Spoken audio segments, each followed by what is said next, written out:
Chicas y muchachos, sean todos bienvenidos. El día de hoy vamos a hacer algo diferente, algo dedicado para muchos chicos y chicas que van a postular a un examen de admisión. El día de hoy, como ven la bandera que tenemos aquí, vamos a hacer un repaso del curso de Historia del Perú. Así que si tú eres estudiante y vas a postular a cualquier universidad, a cualquier instituto, la clase del día de hoy está preparada especialmente para ti. O si conoces a alguien que va a postular, que está estudiando, que se está preparando, pásale la voz, compártele esta clase, compártele este video, que no se lo pierda. O si quieres conocer más del Perú, con datos importantes, con un resumen bravazo de temas de la historia del Perú que son importantes para cada peruano, igualmente este video es para ti. Mi nombre es el profesor Edinson Yampasi Curo. Comenzamos.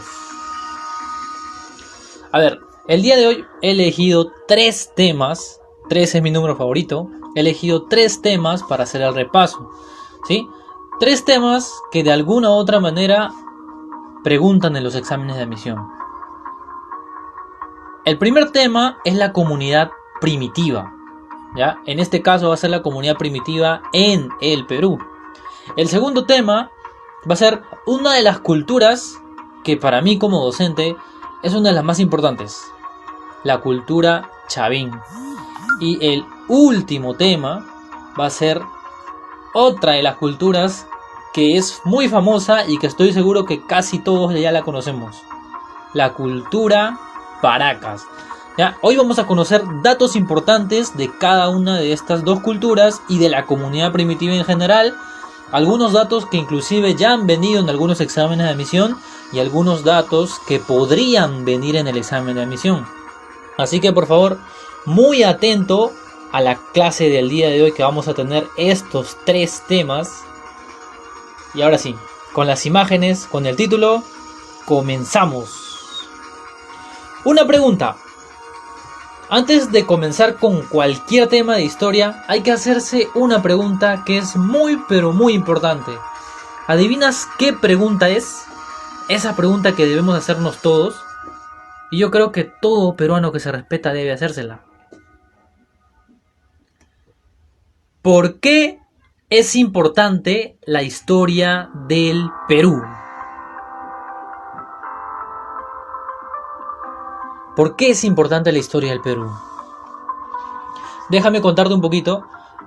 Dice la teoría que la historia es importante porque nos ayuda, primero, a conocer el pasado y de esa forma entender el presente y por consecuencia planificar mejor el futuro. En otras palabras, dice la teoría que la historia nos ayuda para corregir los errores y para ser mejores. Y salió en rima sin querer queriendo. Pero vamos a enfocarnos a la historia de nuestro país, porque todos, de alguna u otra manera, nos relacionamos con la historia del Perú. Por nuestras venas corre sangre inca. Claro, el Perú es un mestizaje cultural único, pero ve ahí la pregunta. ¿Por qué es importante que yo estudie historia del Perú? ¿De qué me sirve a mí estudiar historia del Perú? La historia del Perú nos sirve o es importante porque cuando la conocemos, valoramos quiénes somos, valoramos nuestra cultura. Y yo les digo, no está mal que nosotros conozcamos otras culturas, ¿no? Por ejemplo, la cultura europea, la cultura asiática, ¿no? La cultura de Oceanía, de otros países, ¿no? Eso no está mal. Pero lo malo es anteponer primero esas culturas que tu propia cultura. Lo malo es querer conocer esas culturas y no tu cultura. Ahí está lo malo. Entonces, yo diría que es importante la historia del Perú porque te permite conocer tus raíces, te permite conocer tu verdadera cultura, y luego de que tú has conocido esa verdadera cultura, te permite enorgullecerte de ella. Como profesor de historia del Perú, como profesor de ciencias sociales de manera general te lo digo, conocer de la historia del Perú te enorgullece un montón. Conocer cada una de las cosas que han hecho las diferentes culturas que han habido en la historia del Perú, lo que han hecho los incas, todas las tradiciones que nos han dejado.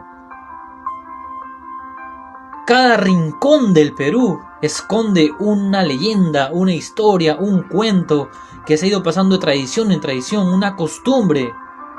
El Perú, chicos y chicas, déjenme decirles, es sinónimo de cultura. El Perú es sinónimo de orgullo. Entonces hay que tener en cuenta, hay que tener bien claro eso. Hay que saber responder esta pregunta. ¿Por qué es importante la historia del Perú? Porque de alguna u otra manera, esta es nuestra historia. Y la historia no ha terminado, la historia no acaba. La historia la vivimos cada día, cada segundo, cada minuto, cada instante que pasa. Recuerda que cada día tenemos la oportunidad de construir la historia. La historia nunca se detiene. El tiempo nunca espera. ¿Ya? Muy bien, ahora sí. Luego que ya hemos aclarado por qué es importante la historia del Perú, luego que ya tenemos bien clarito eso, ahora sí, ya podemos iniciar nuestro repaso del día de hoy. A ver, el primer tema que vamos a ver es la comunidad primitiva en el Perú. Y hay que relacionarlo bastante con la comunidad primitiva de manera general, ¿no? La que está enfocada bastante en África. Hay muchas características similares que vamos a ver aquí en la comunidad primitiva del Perú. A ver, la primera característica que podemos mencionar es que la comunidad primitiva se da en la era geológica llamada Pleistoceno, pero a fines del Pleistoceno. El Pleistoceno es la era geológica en la que hacía mucho frío, ¿no? La famosa era de hielo, ya ese es el Pleistoceno. Luego del Pleistoceno viene el Holoceno, ¿ya? Y el Holoceno ya sería la época del calor, ¿no? Quiero que lo relaciones bastante, y ahora esto ayuda bastante. Al Pleistoceno relaciónalo con la era de hielo 1, cuando hacía un calor horrible, un frío horrible. Y el Holoceno, la era de hielo 2, cuando empezaba a calentarse y a derretirse todos los glaciares y todo, ya de esa manera relacionan, ¿ya? Entonces, la comunidad primitiva en el Perú se desarrolla entre el Pleistoceno y el Holoceno. Profesor, ¿y qué animales habían en esta época? Ahí tenemos a la paleollama, que como ya te podrás dar cuenta tú, son los ancestros de las llamas. ¿Ya? Es decir, son como los camélidos de las llamas de ahora, pero más grandes. Tenemos al megaterio, que era el oso perezoso gigante, no el que tienes ahora, sino de más grande tamaño, más grande. Y el esmilodonte. Profesor, ¿qué es el esmilodonte? Es sencillo, mira, la palabra donte, ¿a qué te hace recordar? Donte, a diente, ¿sí o no? Entonces relaciónalo por ahí. El esmilodonte es el tigre con diente de cuchilla. Ya, con diente de cuchilla. Ese es el esmilodonte. Ahora, también hay que tener en cuenta lo siguiente. La comunidad primitiva en el Perú se dividió en periodos. El primer periodo se denomina el periodo lítico. Y esta pregunta se la hago a mi hermanito porque quiero que él desde ahora ya, mi hermanito que tiene 6 años, quiero que él desde ahora ya se vaya relacionando con estos datos, con esta información. A ver, le regalo su like a quien me responde ¿qué significa la palabra lito? ¿Qué significa lito? Estoy seguro que muchos ya la han sacado. Y felicitaciones y tomen su like. La palabra lito significa piedra. Entonces, el periodo lítico, ¿qué va a predominar más en el periodo lítico? ¿El uso de qué tipo de herramientas?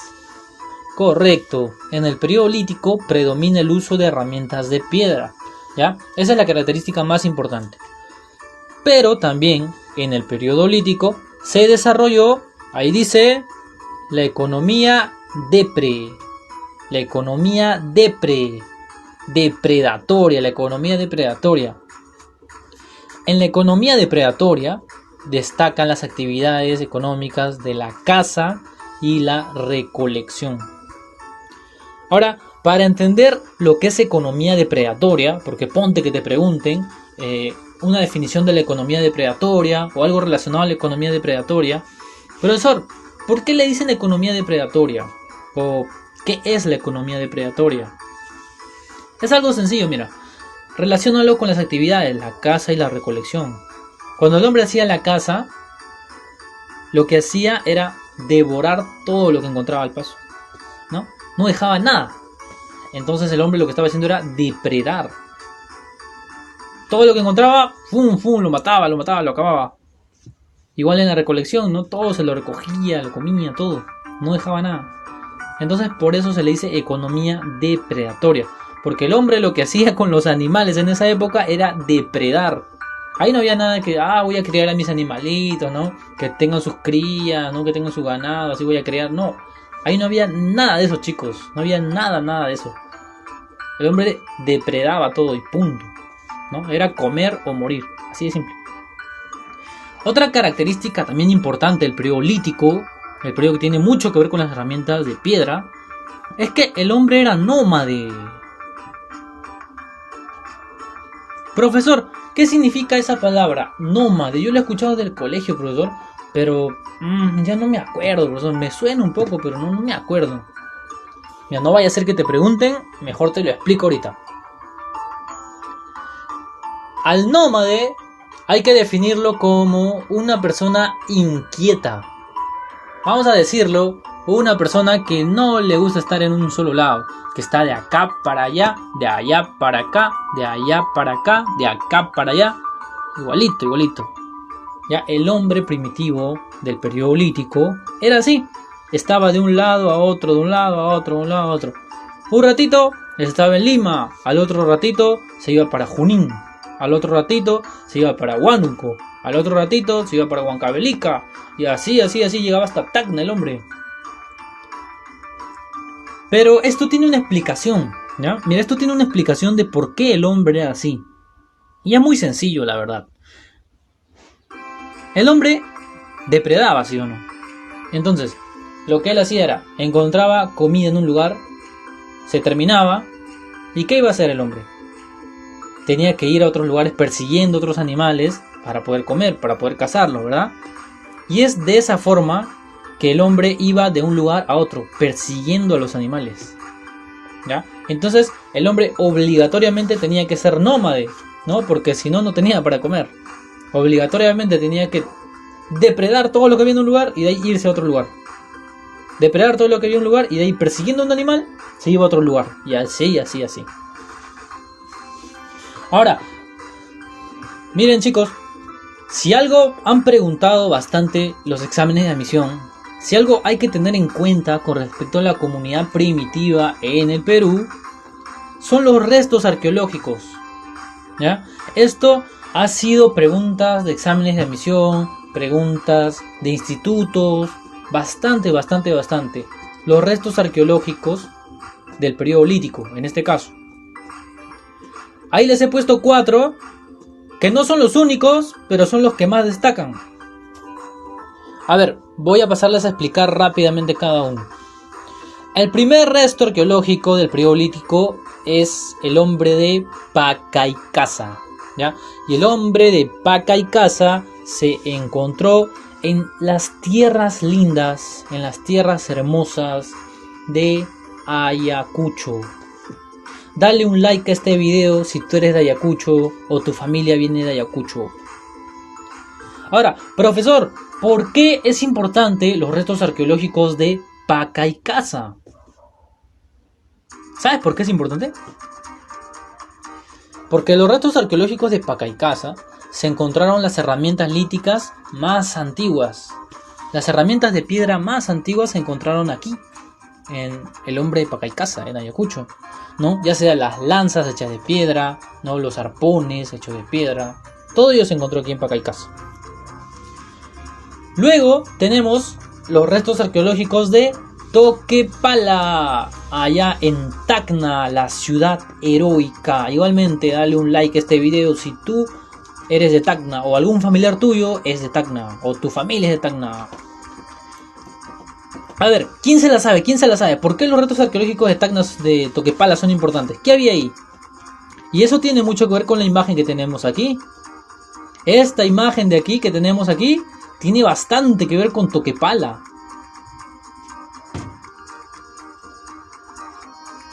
Muy bien, estoy seguro que ya muchos se han dado cuenta, ¿verdad? ¿Esta imagen qué representa? A ver, te hago la pregunta. ¿Qué representa esta imagen que tenemos aquí?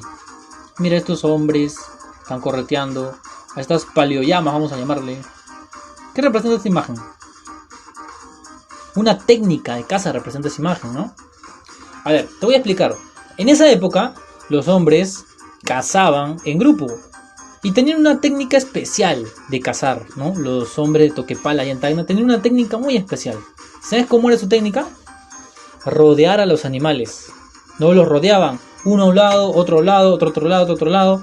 Y el pobre paleoyama no tenía para dónde ir. Si iba a la derecha, le esperaba una lanza. Si iba a la izquierda, le esperaba otra lanza, ¿no? Si iba a un lado, un arpón, otro lado, otro arpón, una piedra. No tenía para dónde escapar porque estaba rodeado. Esa técnica de cazar a los animales rodeándolos, ¿sabes cómo se llama? Para que nunca te olvides, ¿ah? Y esto también ha sido ya pregunta de examen de admisión. El chacu o el chaco, ¿ya? Con esos dos nombres lo han puesto, como el chacu o el chaco. Esa técnica consistía en rodear a los animales para cazarlos. Ahora, en el hombre de Toquepala, en las cuevas de Toquepala, se han encontrado en las paredes de las cuevas, se han encontrado dibujados, pintados, estas técnicas, ¿ya? Estas imágenes que ves aquí son de las cuevas de Toquepala, ¿no? El hombre pintaba esta técnica. Ahora, ya sabes que la técnica se llama chacu o chaco, pero ¿cómo se llama cuando se pintan en las cuevas? Eso tiene un nombre. ¿Cómo se llama? ¿Cómo se llama? Muy bien, correcto. Se llama la pintura rupestre. Entonces, en el hombre de Toquepala se encontraron las pinturas rupestres con respecto a la técnica de el chacu o el chaco, ¿ya? ¿Y en qué consistía la técnica del chacu o el chaco?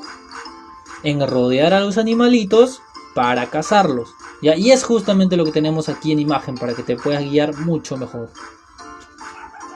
Ahora, siguiendo con los restos arqueológicos, vamos a ver al hombre de Paiján, ubicado en nada más ni nada menos que al norte del Perú, costa norte para ser más preciso, en La Libertad.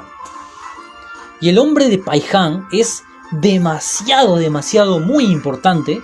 ¿Sabes por qué? Y esto ha sido pregunta examen de admisión. De verdad, ha sido pregunta examen de admisión.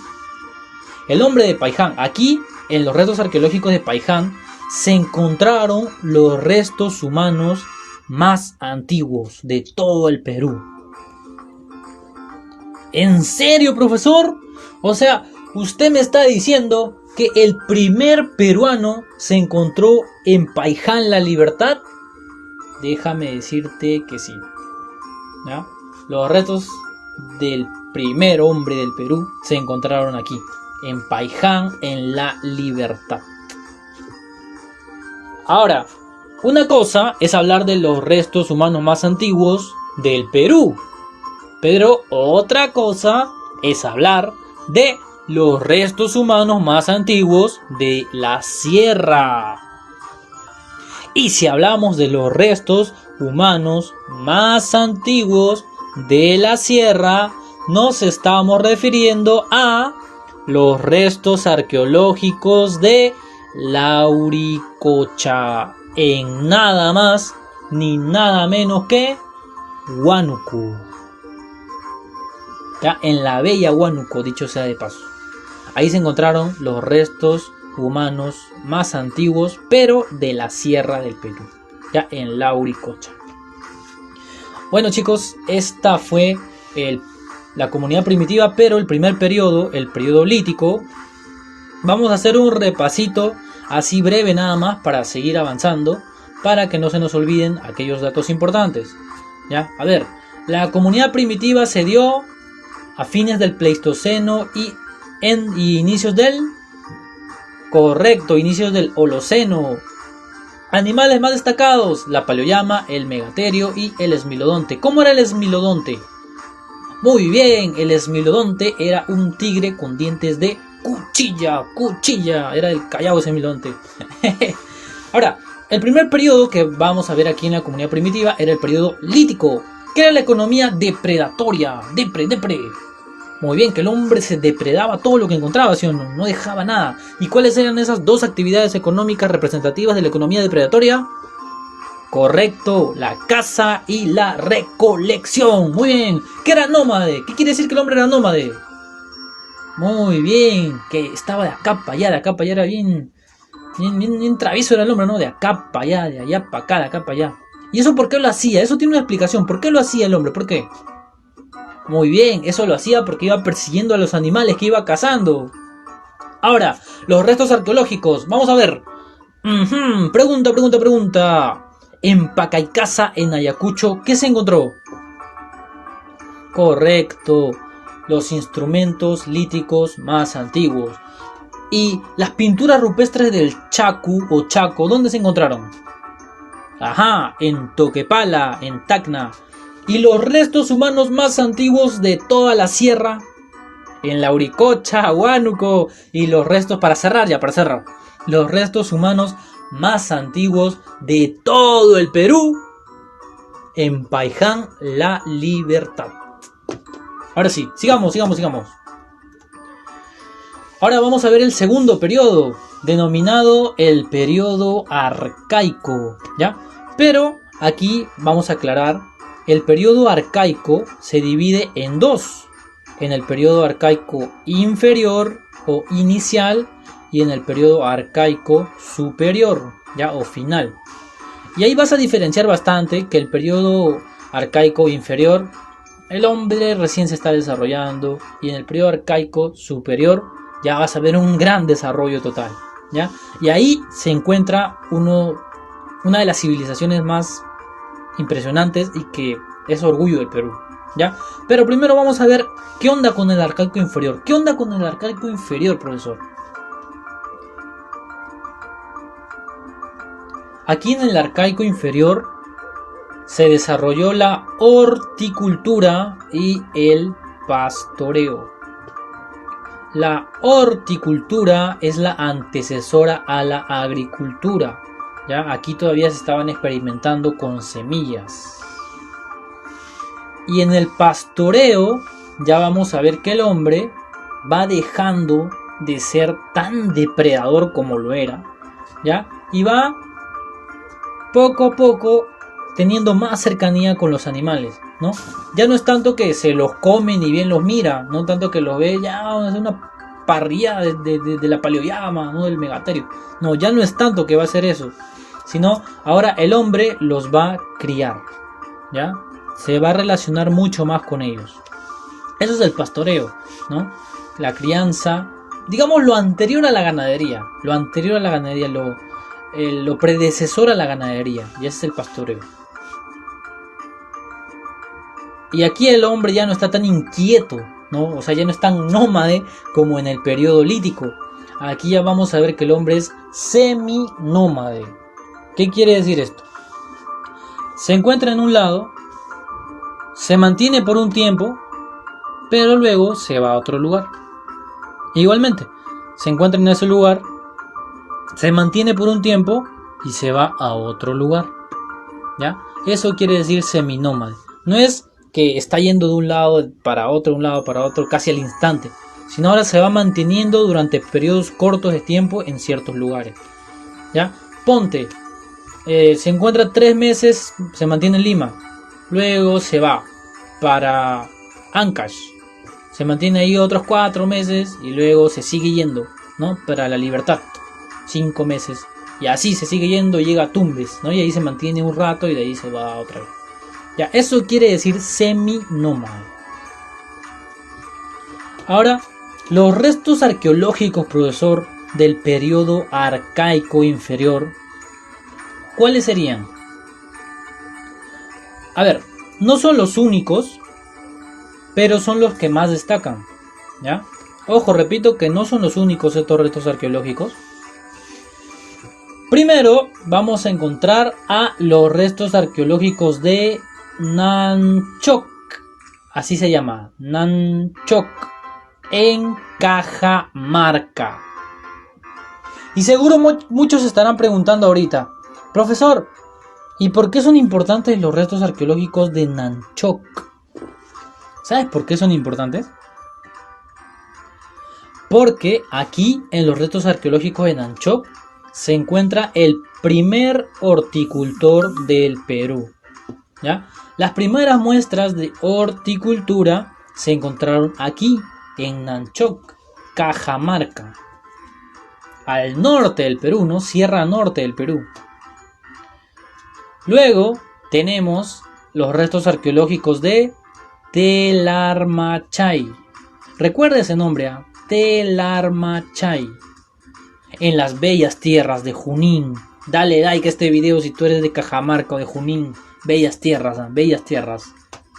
Ahora, Telarmachay es importante y por favor mucho ojo con estos dos últimos restos arqueológicos que han sido preguntas de examen. Mucho ojo. Telarmachay en Junín es importante porque aquí se encontró nada más ni nada menos que, mira esto, tiene que ver bastante con la imagen. ¿Qué vemos aquí en la imagen? Una llama, profesor, una llama. Muy bien, pero la llama, ¿a qué especie pertenece la llama? Muy bien, se pertenece a los camélidos. Aquí en Telarmachay se encontraron evidencias de el primer criador de camélidos, ¿no? De la crianza de camélidos. Los primeros en hacer la crianza de camélidos y en practicar bastante el pastoreo se encontraron aquí, en Telarmachay, en Junín. Bellas tierras de Junín. Y por último, tenemos a los restos arqueológicos de Piqui. ¿A qué te suena la palabra Piqui? Algo chiquito, ¿sí o no? Algo muy pequeño, muy chiquito. Relaciónalo bastante con ello. Piqui, algo pequeño, algo chiquito. Los restos arqueológicos de Piquimachay, en las hermosas tierras de Ayacucho. Dale like a este video si tú o algún familiar tuyo o tu familia es de origen de Ayacucho. ¿Y qué encontramos en Ayacucho? ¿Qué animalitos encontramos en Ayacucho? Te voy a dar una oración para que la completes y estoy seguro que la vas a sacar rapidito. A ver. El fin de semana pasado, yo y mi primo Arnaldo devoramos un rico chactado. ¿Qué palabra completa la oración? Correcto, el cuy, ¿sí o no? Aquí en los restos arqueológicos de Piquimachay se encontraron evidencias de crianzas de cuy.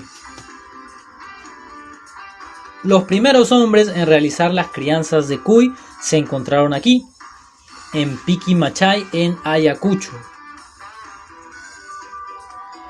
Muy bien, ahora sí, antes de pasar al último periodo de la comunidad primitiva y antes ya de terminar este primer tema de la comunidad primitiva en el Perú, vamos a hacer un pequeño repasito así rápido nada más del periodo arcaico inferior, para que no se nos olvide ningún dato, ¿ya? A ver, el arcaico inferior se desarrolla la horticultura. ¿Qué es la horticultura? Muy bien, lo antecesor a la agricultura, la experimentación con semillas. Y también el pastoreo. ¿Qué era el pastoreo? Muy bien, la crianza de animales, ¿no? Lo antecesor a la ganadería. Y acá destacan bastante los camélidos, la llama, la alpaca, ¿no? Y el hombre era seminómade. ¿Qué quiere decir seminómade?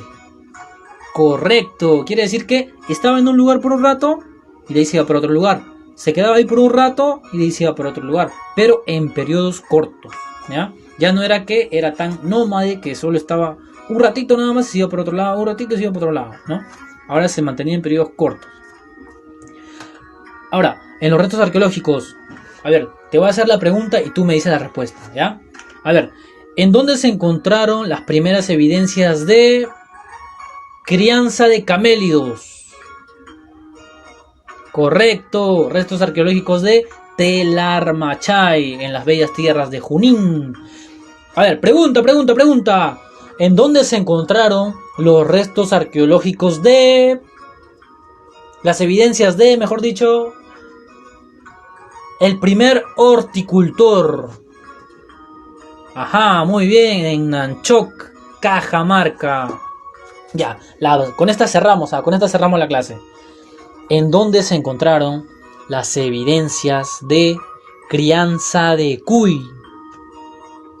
Piqui, muy bien. En Piquimachay, en las hermosas tierras de Ayacucho. Ahora sí, chicos, llegamos a periodo arcaico superior, el último periodo de la comunidad primitiva en el Perú, ¿ya? A ver, características del arcaico superior que vamos a ver. Primero que nada, se desarrolla la economía de subsistencia. ¿Qué quiere decir la economía de subsistencia? ¿No? O también economía de subsistencia, de sobrevivencia. El hombre aquí ya desarrolla actividades más sofisticadas, podríamos decirle, como por ejemplo la agricultura, ¿no? Y también vamos a ver aquí los inicios de la ganadería. O sea, ya la caza y la recolección se desarrollaron más, evolucionaron la caza y la recolección al igual que un Pokémon. Y ya vamos a ver la agricultura y la ganadería, ¿ya? Luego, para que el hombre desarrolle la agricultura y la ganadería, es decir, se desarrolle una economía de subsistencia donde el hombre ya pueda producir, ¿no? Porque en la economía depredatoria no producía nada, se devoraba todo el hombre.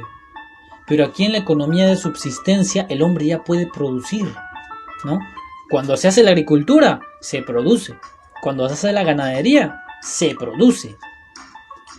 Y esto, de alguna otra manera, va a llevar a que los hombres de esta época tengan que mantenerse en un lugar obligatoriamente. Entonces, es por esto que el hombre del periodo arcaico superior va a ser ya completamente sedentario, ¿ya? Completamente sedentario va a ser el hombre del arcaico superior. Obligatoriamente tiene que quedarse en un lugar, ¿no? Para hacer la agricultura, para sembrar, para cosechar sus productos, ¿no? Para la crianza de sus animales, ¿no? Los camélidos sobre todo destacan bastante aquí, la crianza de camélidos. Entonces, esa es la razón, esa es la explicación de por qué el hombre es sedentario, ¿ya? Esa es la explicación de por qué el hombre se vuelve sedentario. Se relaciona bastante con la economía de subsistencia. Ahora, si algo vamos a destacar del arcaico superior, son los restos arqueológicos.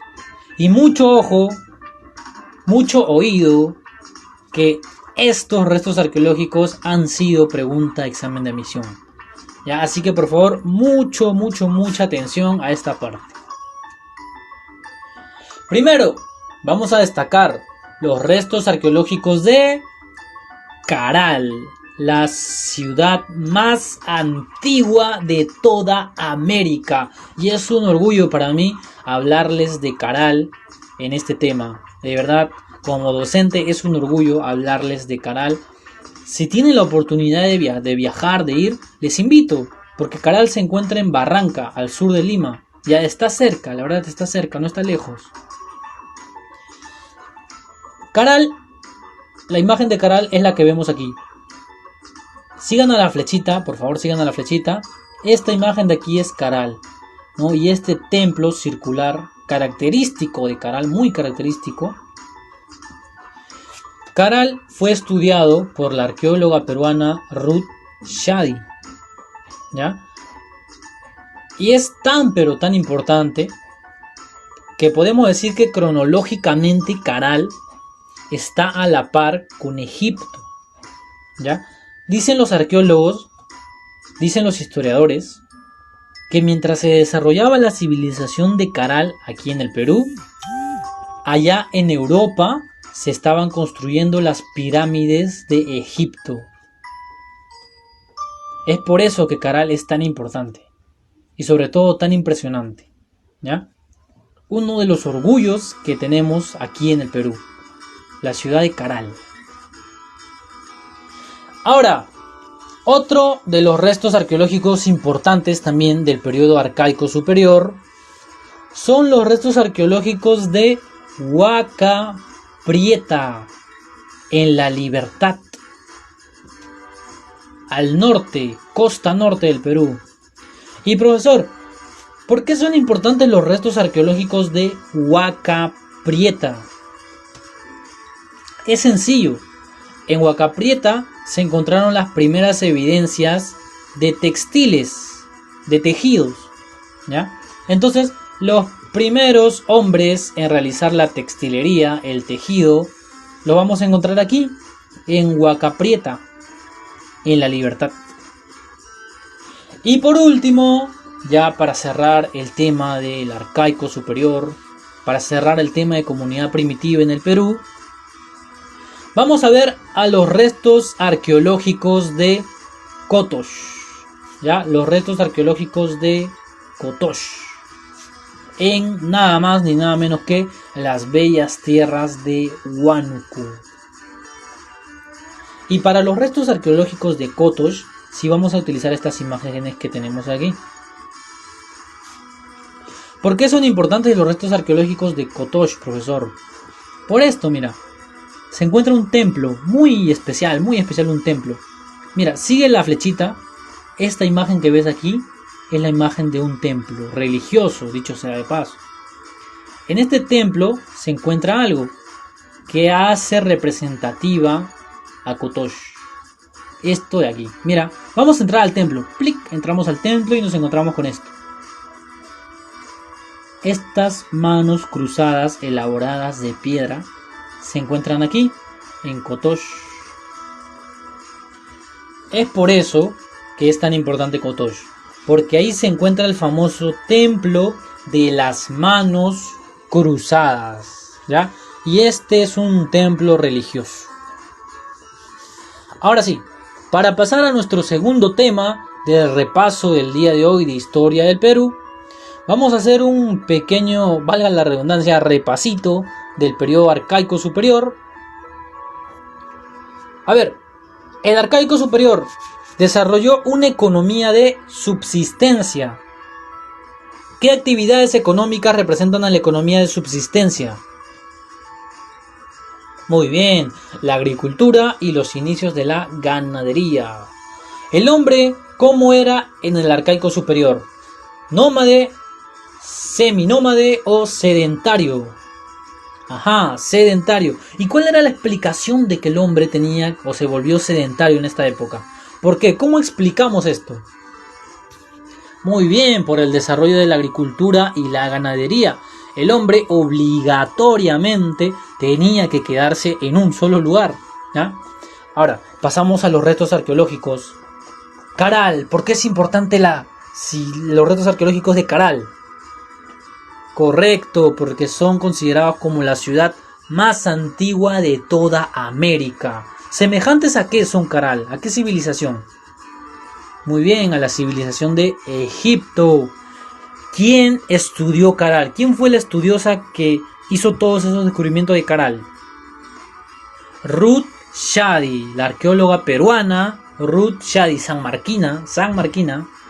Ahora, hablamos de los restos arqueológicos de Huaca Prieta en La Libertad. ¿Por qué son importantes los restos arqueológicos de Huaca Prieta en La Libertad? Porque ahí se encontraron, muy bien, los primeros textiles, los primeros tejidos. Y cerramos, el templo religioso donde se encuentran las manos cruzadas, están en los restos arqueológicos de Cotox en Huánuco. Correcto. Ahora sí, chicas y chicos, damas y caballeros, pasamos a nuestro segundo tema del repaso del día de hoy, que vendría a ser nada más ni nada menos que la cultura chavín. Vamos a explicar características importantes de la cultura chavín, que estoy seguro que más de una puede venir en un examen de admisión, y también más de una ya ha venido en el examen de admisión. Así que por favor, mucho ojo con estas características, y sobre todo con esta cultura, que es una gran cultura, sin duda alguna es una gran cultura la cultura chavín. Hablar del Perú es hablar de la cultura chavín, es muy representativa de nuestro país. La cultura chavín es considerado como el primer horizonte cultural. Profesor, ¿qué quiere decir el primer horizonte cultural? Esto es sencillo, mira. Voy a adelantarte algo, ¿ya? Los 3 horizontes culturales que han existido hasta ahora han sido 3.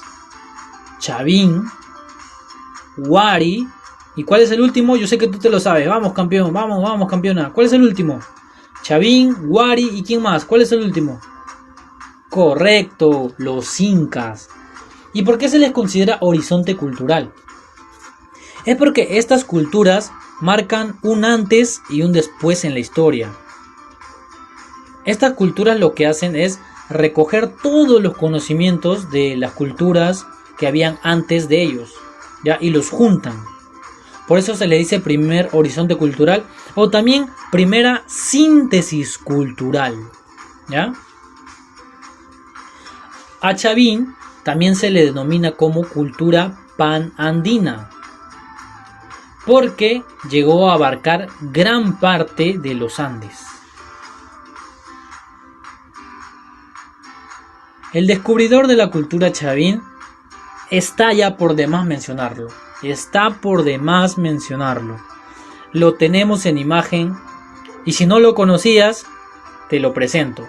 Chicas y chicos, damas y caballeros, les presento a mi tío Julio.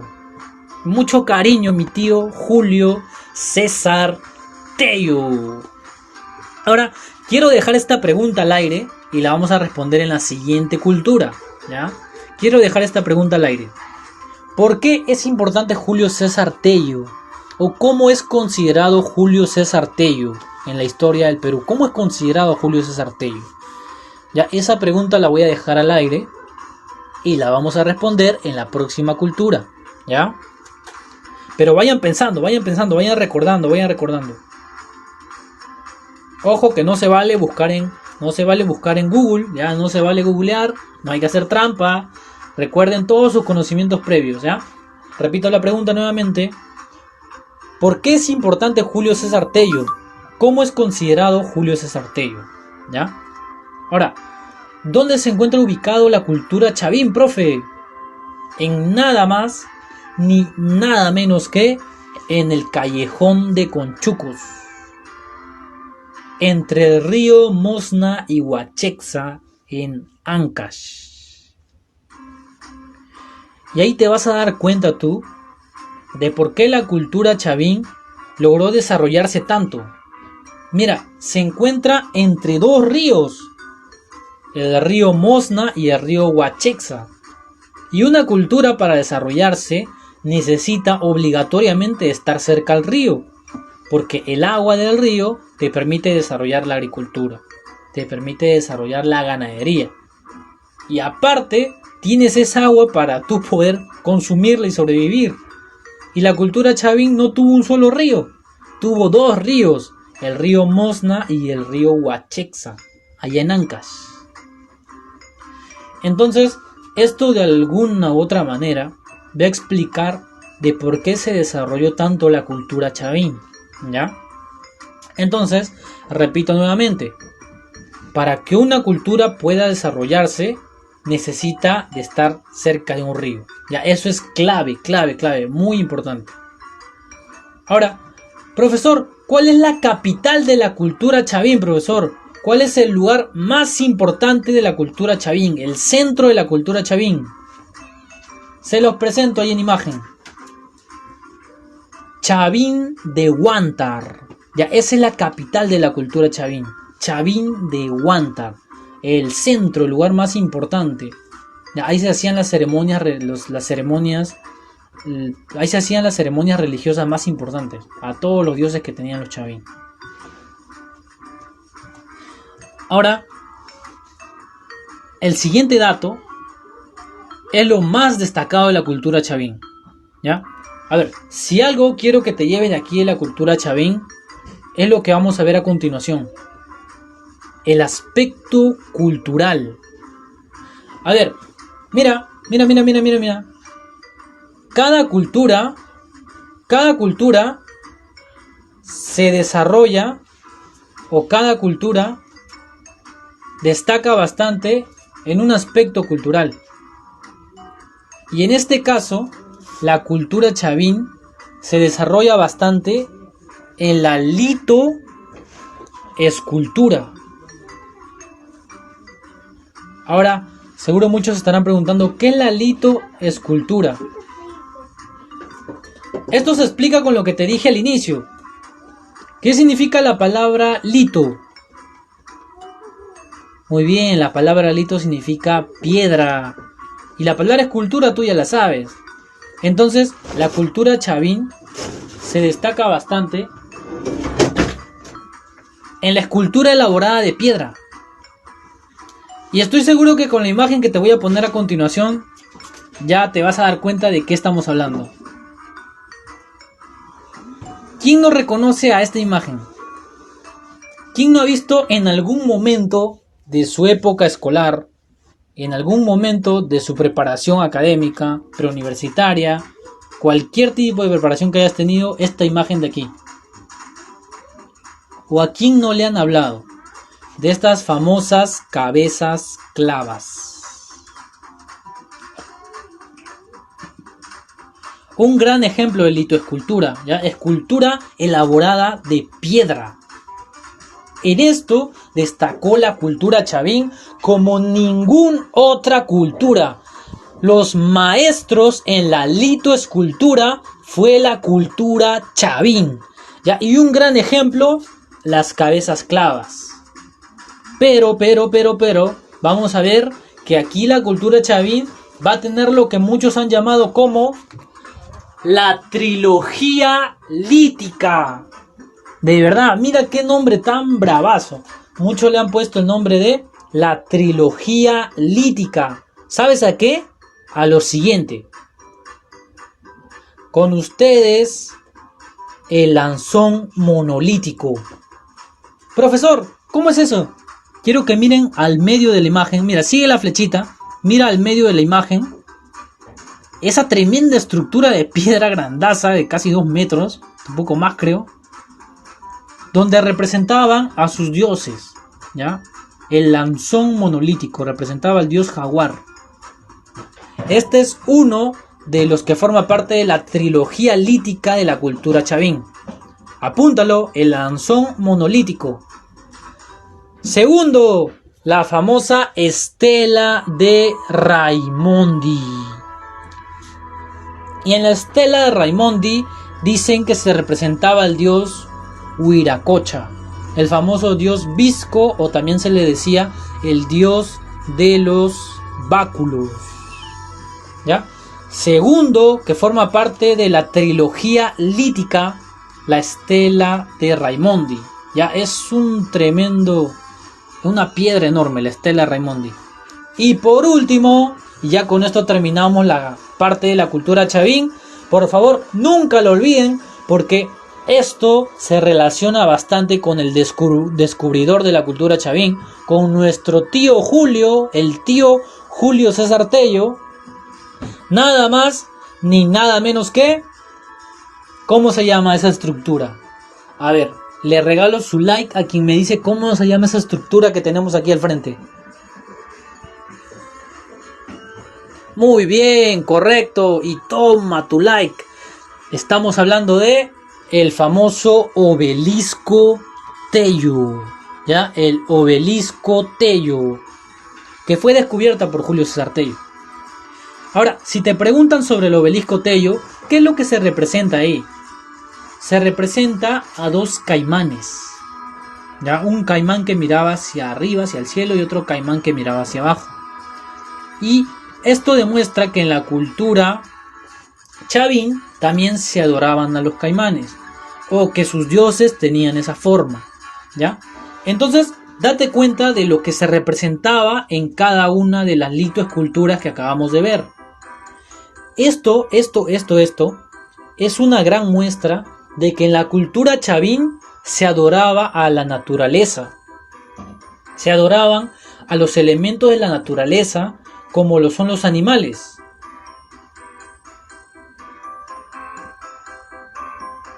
Es por eso que vamos a decir que la religión de la cultura chavín era panteísta, porque adoraban a la naturaleza. Y estas estructuras así de litoescultura lo hacían, ¿sabes para qué?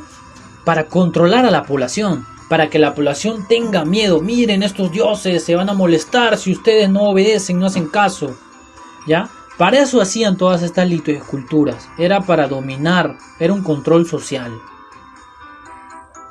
Ahora, chicos, antes de pasar a la última cultura, al último tema ya que vamos a ver en este repaso, dicho sea de paso, y salió en rima, el repaso número 1, el primer repaso, vamos a hacer un resumen de la cultura chavín, pero así súper rapidito, súper rapidito.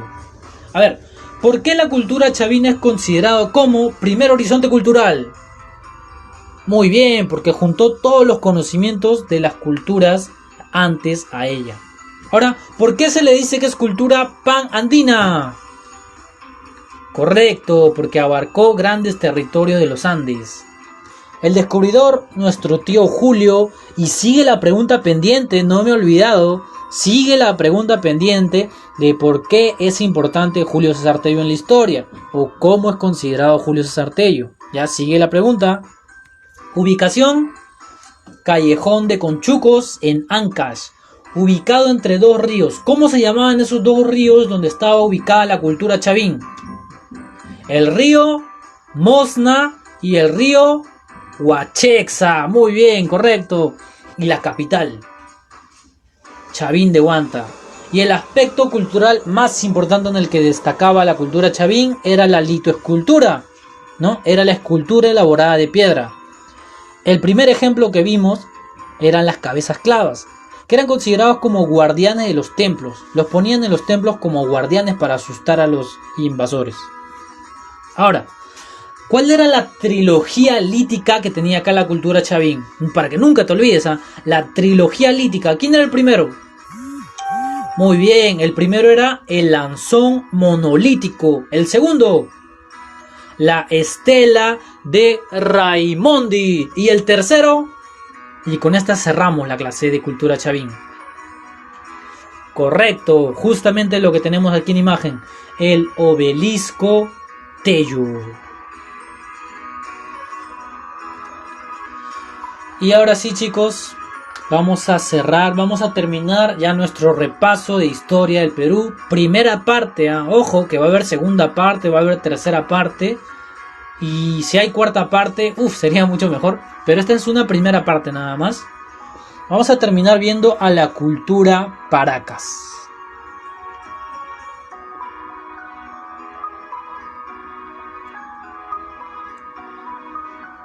Quiero que se den un momento para leer cada una de las características que tiene la cultura Paracas.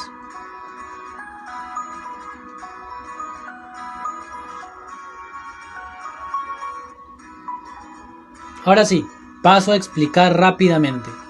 La cultura Paracas, el descubridor fue el mismo que el de la cultura chavín, Julio César Tello. Ahora sí, voy a hacer por última vez la pregunta y quien respondió correctamente le doy su like. ¿Cómo es considerado Julio César Tello en la historia del Perú? Felicitaciones si respondiste correctamente y toma tu like. Julio César Tello es considerado como el padre de la arqueología peruana. Dato importante, dato curioso y apúntalo. Julio César Tello es considerado como el padre de la arqueología peruana. Ubicación de la cultura Paracas.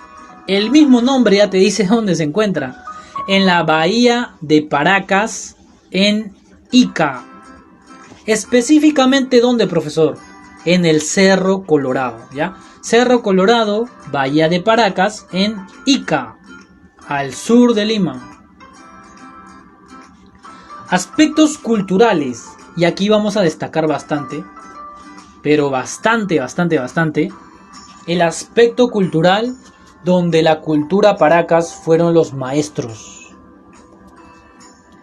Si ya hace un momento habíamos dicho que la cultura chavín destacaba y eran los más bravos en la litoescultura, a partir de esta clase, a partir de este repaso de historia del Perú, quiero que jamás te olvides que la cultura Paracas fueron los más bravos en la textilería, considerados como los mejores textileros de todo el mundo pre-inca. No había ninguna otra cultura que hacía las textilerías como la cultura Paracas. Y ahí podemos ver un gran ejemplo de la textilería Paracas. Lo que más representaban eran sus dioses. Ya algo muy común, muy cotidiano que hacían en la textilería eran sus dioses.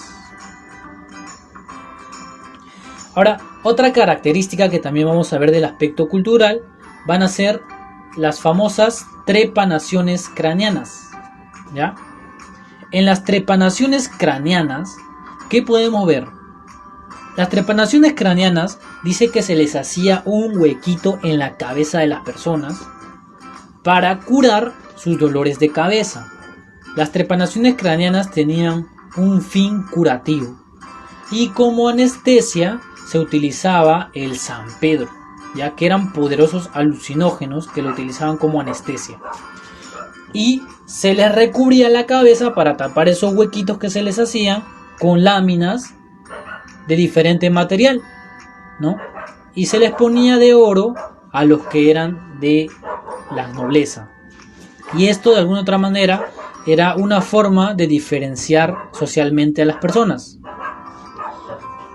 Pero si vamos a hablar de aspecto cultural de la cultura Paracas, que tiene que ver con hacer cosas en el cuerpo humano, sin duda alguna vamos a destacar las deformaciones craneanas, que son lo que vemos aquí en imagen. Primero les voy a explicar por qué, cómo se hacían, y luego les voy a explicar por qué se hacían. La razón de por qué en la cultura Paracas se deformaban el cráneo de esta manera. Desde que eran muy pequeños, a los niños se les ponía tablas en las cabezas. Se le amarraba con 2 tablones. Y mientras iba pasando el tiempo, lo que ocurría era que su cabeza se deformaba. Mira, sigue la flechita. Al inicio, cuando eran niños, eran así era su cráneo. Pero ya cuando eran grandes, su cráneo terminaba así. Más o menos, profesor, ¿cómo sería esta deformación craneana? Vamos a ir a Paracas. Vámonos a viajar hacia el Museo de Paracas. Y vamos a ver la siguiente imagen a continuación. Esta imagen. Quiero que la miren bien. Esta imagen. Miren cómo era un cráneo deformado allá en la cultura Paracas. No me van a dejar mentir que parece un extraterrestre, ¿no? Un alien parece. Entonces, muchos de los investigadores pensaban que en la cultura Paracas habían extraterrestres, habían aliens, por la forma de los cráneos que habían encontrado. Pero nada que ver, ellos mismos se deformaban sus cráneos. Ahora, profesor, ¿cómo sería una persona así en carne y hueso? ¿Cómo sería? Acá hay una representación. Así sería. Realmente parece un alien. De verdad parece un alien, realmente. Ahora, voy a explicar por qué las personas se deformaban el cráneo. ¿Por qué se hacía esto? Estas deformaciones craneanas se hacían para diferenciar a las personas. Era una forma de diferenciación social. Ahora, te hago la pregunta. Mira, te hago la pregunta. ¿Quiénes crees que se hacían la deformación craneana?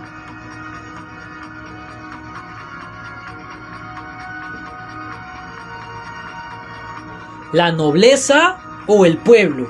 ¿Quiénes crees que se hacían la deformación craneana? Muy bien, correcto. Y toma tu like.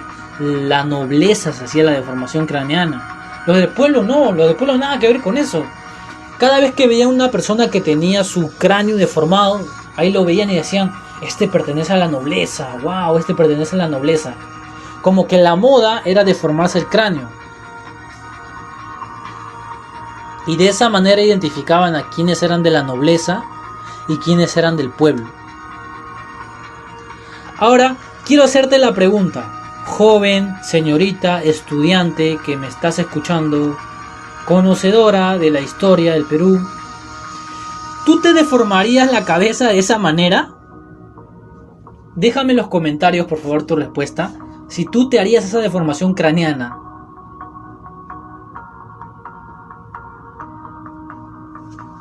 Ahora sí, sigamos. La cultura Paracas se dividió en fases. Ya tuvo dos fases. La primera fase se llamó Paracas Cavernas. Y la segunda fase se llamó Paracas Necrópolis.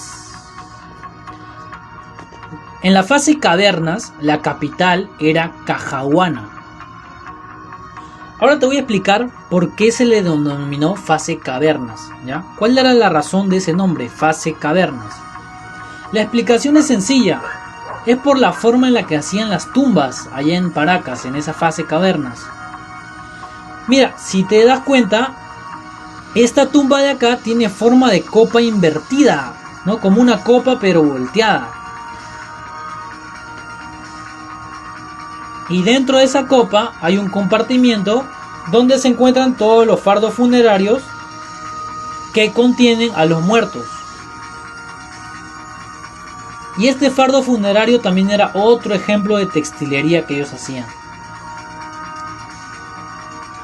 ¿Ya? Pero esa es la explicación de por qué se le denomina fase cavernas. Porque hacían como una caverna que al último tenía forma de copa invertida, donde ponían a todos los fardos funerarios de los muertos. Ahora, la fase cavernas, más o menos podríamos asimilarlo en la realidad de esta manera. ¿Ya? Algo muy parecido a la realidad sería la siguiente imagen que tenemos aquí, ¿no? Y como te darás cuenta, sigue teniendo forma de copa invertida, ¿no? La parte más importante es donde están los fardos funerarios. Ahora, el nombre de Paracas Necrópolis o fase Necrópolis se deduce fácilmente, chicos. ¿Qué significa la palabra necro? Necro, ¿qué significa la palabra necro? Muy bien, la palabra necro significa muertos. Y la palabra polis, a aquellos que conocen de la antigua Grecia, ¿qué significa la palabra polis? Muy bien, significa ciudad. Es por eso que Necrópolis significaría la ciudad de los muertos. Entonces, en esta época, las tumbas tenían formas rectangulares. Se asemejaría a los cementerios de ahora, ¿verdad? Por eso ciudad de los muertos. Porque sus tumbas estaban así, todas juntitas y en forma rectangular, ¿no? Simulando como si fueran casas de las personas que estaban muertas. Ya, ahora sí, chicos, antes de terminar nuestra clase, antes de terminar el repaso de historia del Perú, vamos a hacer un pequeño repaso de la cultura Paracas, así rápidamente nada más, ¿ya? A ver, ¿quién fue el descubridor de la cultura Paracas? nuestro tío, nuestro querido tío Julio César Tello. A ver, ahora sí, te regalo tu like otra vez. ¿Y por qué era importante Julio César Tello en la historia? Muy bien, toma tu like. Porque es considerado como el padre de la arqueología peruana. Muy bien, ubicación en el Cerro Colorado, Bahía de Paracas, en Ica. ¿Cuál era el aspecto cultural más bravazo donde destacaban los paracas? ¿En qué fueron los maestros los paracas? Muy bien, en la textilería. ¿Y las trepanaciones craneanas? ¿Con qué tenían que ver las trepanaciones craneanas? Muy bien, tenían que ver con la salud, ¿sí o no? Para curar los dolores de cabeza que tenían, ¿no? Y se les ponía láminas, dependiendo si eran de la nobleza, de oro, o si eran del pueblo, de otro material más bajo. Y para diferenciar de manera social, para saber quién era la nobleza y quién era del pueblo, lo mejor, ¿cuál era? Muy bien, las deformaciones craneanas. ¿Quiénes se deformaban la cabeza? ¿Los de la nobleza o los del pueblo? Correcto, los de la nobleza. Y las fases, y ya con estas cerramos, chicos. Las dos fases, la fase cavernas. ¿Cómo eran sus tumbas en la fase cavernas? Muy bien, tenían forma de copa invertida. Y en la fase necrópolis, en la fase necrópolis, lo que vemos en imagen, sus tumbas eran en forma rectangular y estaban juntas unas de otras. Muy bien, chicos, de esta manera terminamos el repaso del día de hoy. Muchas gracias por haberme acompañado en todo este video, en todo este repaso de estos 3 temas que son muy pero muy importantes para los chicos que van a postular a examen de admisión, para los que se están preparando, para los que están en academias. Y también para aquellas personas que quieren conocer más del Perú, ¿no? Aquello que nos orgullece como peruanos. Si te gustó este video, te agradecería que me regales tu like para que así muchas más personas puedan ver el video. Y también que te suscribas a este canal para que no te pierdas de ninguno de los videos que se vienen más adelante. Porque recuerda, este resumen es solo una parte 1. Luego vamos a subir la parte 2, la parte 3 y quién sabe cuántas partes más de toda la historia del Perú, ¿sí? Fue un gustazo haber estado con ustedes en este video, haberlos acompañado y juntos haber conocido un poco más de la historia de nuestro país.